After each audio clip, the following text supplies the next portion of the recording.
Hello everyone and welcome back to the channel. This is an interesting story that I haven't seen much about in the news cycles, seemingly only reported in a press release from the New York District Attorney Melinda Katz and the local Long Island News. But I suppose it's easy to see why it would be buried because it involves a former FBI agent with a Chinese passport, 242 criminal charges, and a pile of illegal guns.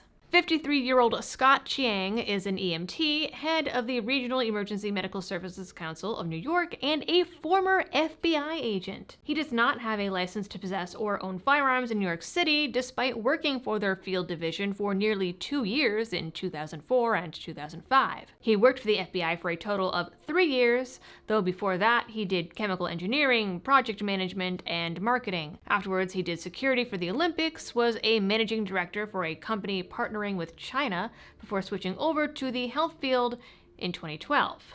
Maybe he let his license lapse in that time, but we don't really know. Now, according to the complaint, the district attorney's Crime Strategies and Intelligence Bureau conducted a 13-week investigation into Chiang and his online purchases of polymer unserialized parts. We don't know what sparked the investigation, but we know that it culminated in the DA putting together a package with Glock parts inside and had the post office deliver it directly to Chiang on October 10th. Then the cops swooped in with their search warrant and tore apart his home and a storage unit.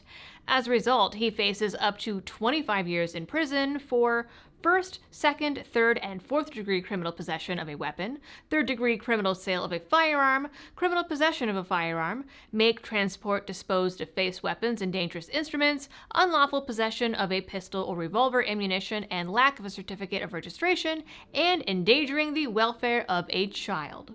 The list of seized items is pretty extensive. But before I tell you what they found, this video is brought to you with the help of the attorneys on retainer. These guys are the people that you want in your corner if you ever find yourself in a self-defense incident, or I guess, maybe New York coming after you for exercising your rights. These folks are actual attorneys whose entire job it is to give you legal advice and represent you if you use your gun in self-defense. They are not an insurance company, so their only requirements are that the incident happened after you signed up and that you reasonably acted within good faith. They're not there to protect their own butts with the fine print or liability, and you're not sent through an insurance adjuster before a lawyer even looks at your case, which is what can happen with insurance companies. They cover everything from felonies to misdemeanors, appeals, and even bail bonds. So literally, they are a firearm defense attorney that you are paying to be there when you need them. So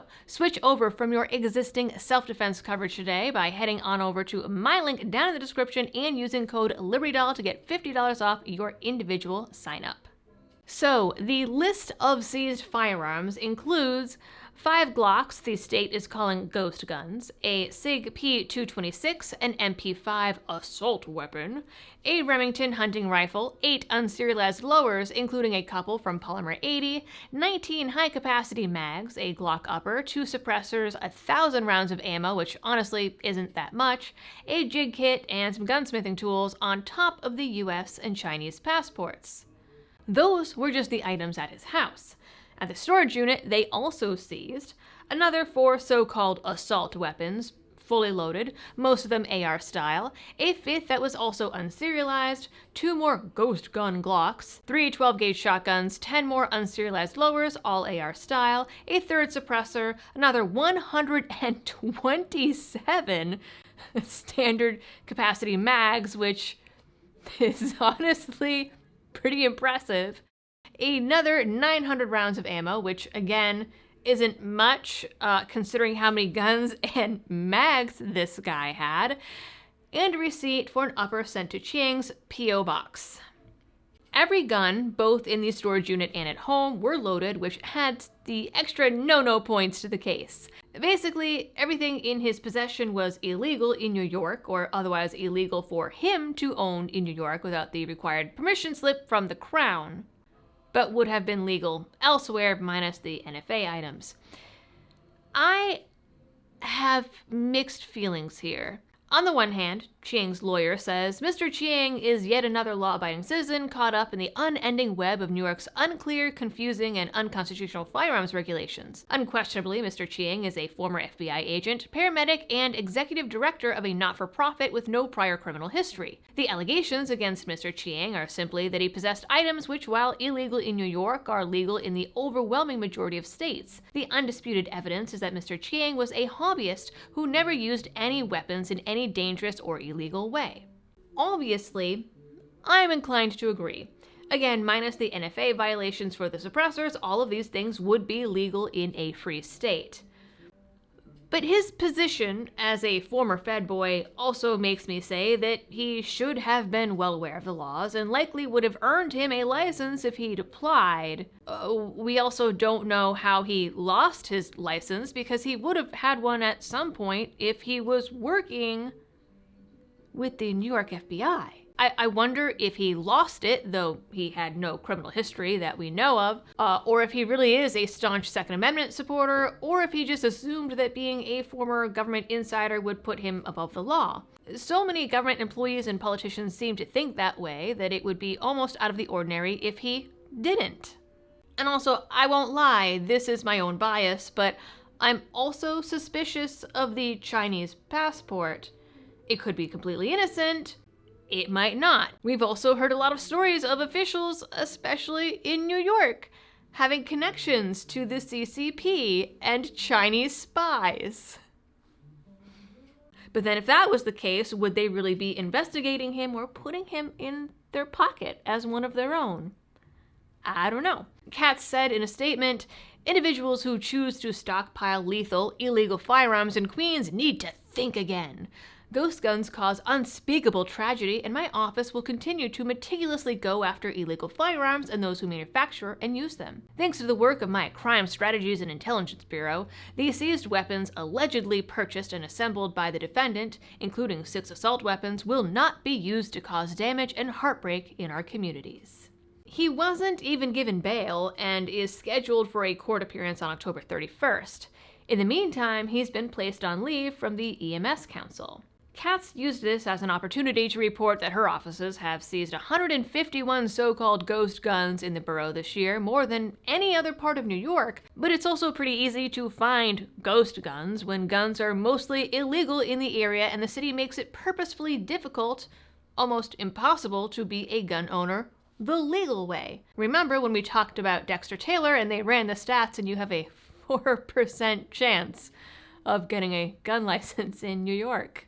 I'm pretty much a Second Amendment absolutist, so without any evidence of actually dangerous wrongdoing, I am inclined to be on Chiang's side, even though any association with the Alphabet Boys gives me the automatic ick. But then again, there's also that Chinese passport, and the way that the Queen's Chronicle writes it, a Katz spokesperson said that they were already investigating him when they discovered the guns. So I'm not sure of the timeline. It could also be that he was caught up in this after New York forced companies like Polymer 80 to hand over their customer data.